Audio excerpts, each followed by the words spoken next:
Morning all. Well, actually it's nearly lunchtime here at the moment. This is my first vlog, so you're going to have to bear with me a little bit, alright? But I thought I would do a little short video today about camera care. I think a lot of people they take their camera out and then they get home and they just put it away, and then the next time it comes out and they wonder a bit more down the line why their photos aren't coming out quite as nice as they could be. And the thing is about your camera, you've paid a lot of money for it.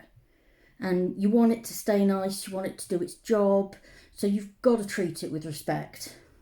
So I'm going to go through a few short tips on just keeping it clean today. So this is my camera, just here, my Sony, and it gets used several times a week, if not daily. So it takes a lot of abuse, and I do need to keep on top of keeping it clean. So you're going to start with the body, turn it on, go into your menu, and somewhere along the line you are going to find a cleaning mode. So I'll just go into mine. So as you can see there, that's it on my menu. And all you do is you press the button, and I'll get it close enough to see if you can hear the noise here. There you go. Did you see that? It's just a little vibration, and what it does, it's shaking dust off the sensor for you. But if you find you have a look inside, and I mean mine's lovely and clean at the moment, but if you were to look inside and you see some dust on it, don't use canned air, because it's got chemicals in it. It's far too strong. It will wreck your camera. You get one of these quite cheap off of eBay, Amazon. You can even get a cheap cleaning kit and it will come with it. Just give it a little puff of air and it will take off any dust that you've got on there. So, next step. Doesn't hurt to keep your camera body clean. I mean, it gets handled all the time. You get fingerprints on it. And if you're going to turn up and do a job for people, then I think they're going to notice the state of your equipment. If you turn up, your equipment's dirty, it's smudged. You know, people might not think that you're a professional. Some people might not give a damn, but people might not think that you're doing a professional job.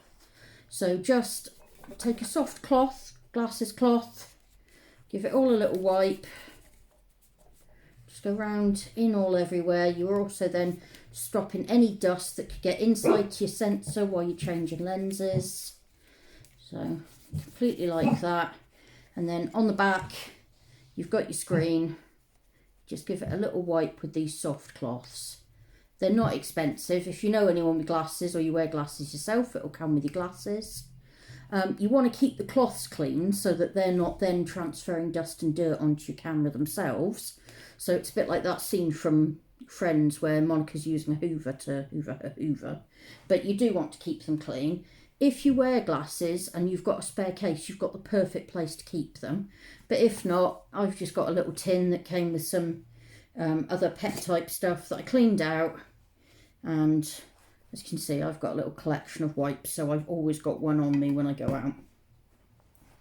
So that's your camera body, nice and clean. So next we're going to look at your lenses themselves. And the quality of your photos is directly influenced by the quality of your lenses. If you have a cheap lens, then the chances are your photos are not going to come out as nice. You want to have nice lenses. So I've got a few here. 1, 2, and 3. So the main thing, lens caps, very, very important. You always want to cap your lenses when they're not in use. And if you end up losing the caps, hey, it happens.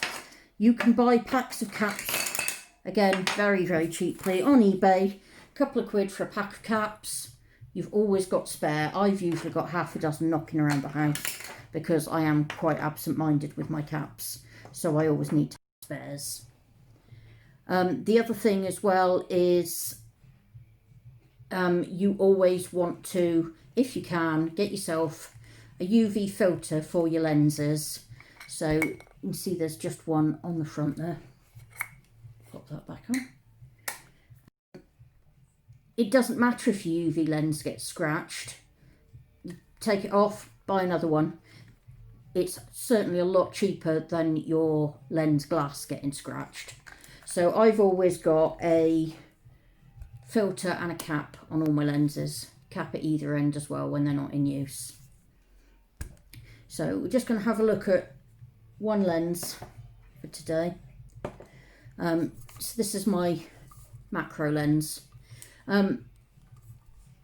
Lenses tend to come with a hood. It stops lens flare, but it's also quite good if you're somewhere, you know, like a beach or something, there's dust blowing, there's sand blowing. Put your lens hood on, it's going to protect your lens a little bit. And then it's quite easy just to take off. I mean, half the time they'll turn around, so when it's not in use. So you want to be cleaning your lenses and your camera body when you get home from a camera shoot, or as soon as humanly possible after a camera shoot. And you want to check the condition of them before you set off out, so give yourself time. I mean, I know there are days we just grab a camera and we go out, but if you've got time, look at your kit before you go, just to keep it clean. So obviously your lens has got two sets of glass. It's got your back end and your front end. So all you need to do to clean your lens, you're going to start by looking to see if there's any obvious dust. Give it a little blow of air just to get it out.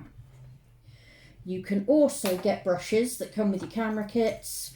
You want to ideally be using a proper camera brush because it's got a case it can fold in on itself just to protect it. All right. Makeup brushes are an alternative, but they do tend to shed hairs and you haven't got anything to hide them inside. So you just give it a little brush out like that. And then afterwards you can pop your brush away and it's contained, it's not getting dirty either. I've also got, for mine is, I've got one of these and it's got a UV light so that I can look and see if there's any dust, and it also will whiz round so I can just very gently clean any dust off my glass. So you want to be doing that at either end. So just give it a few puffs of air, a little bit of a brush.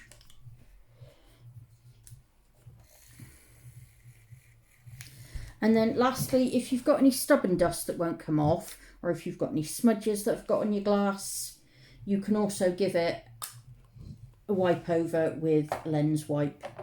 You want to be using proper lens wipes that have got the proper chemicals and such in them. So you can either get them like this. This one comes as a wet wipe with a drying wipe that comes with it. Or you can get some optical lenses, lens wipes designed for cameras, and you can get some drying paper. Your other alternative is to get yourself some lens cleaning fluid, but be aware if you've got kids, it's got isopropyl alcohol in it. You don't want to leave it lying around where someone can just, you know. Just in case you need to use any, these are handy to have. And again, they're not expensive. You don't want to use loads. So you just want just a drop. Cotton swab kept in a packet just to keep the cotton swabs clean. And you can just give it all a wipe, get any dust and dirt out the corners. And then again, if you've got some drying paper, which I have here, you just very gently dry it off. And then you will have a clean and unsmudged lens. The other thing that it is worth doing, if you find your autofocus is getting a little bit slow, it could be that you've got dirty electrical contacts. So get yourself another clean wipe and your alcohol, little drop onto the wipe, and just give your contacts a little clean and a little dry.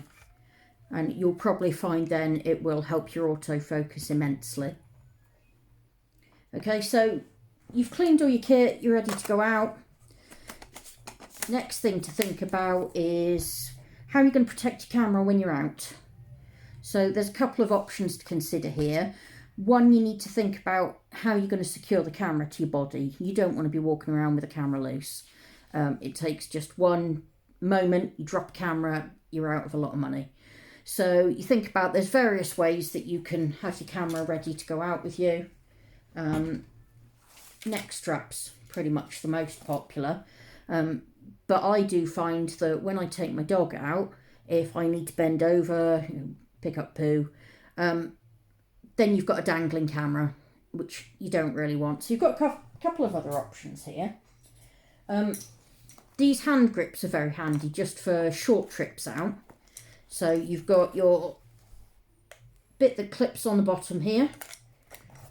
That clips onto the camera, and then you slide your hand between the two and you've got hold of your camera.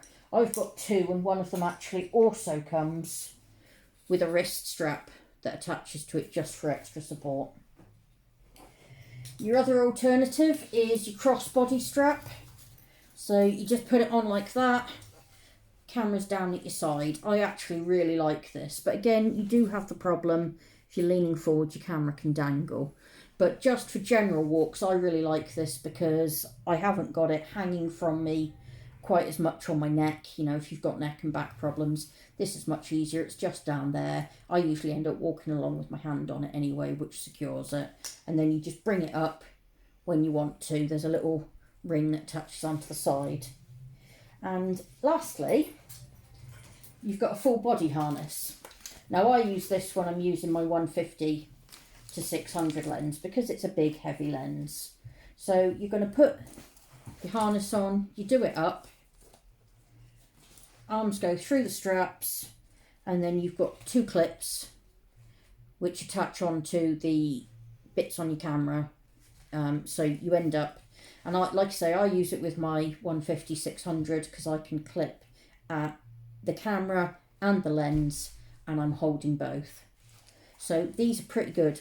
All of these you can pick up relatively inexpensively. You don't have to pay a fortune for straps, but it does just mean that you've got it there when you need it. And you always, for the stuff you want to carry, you've got your bag.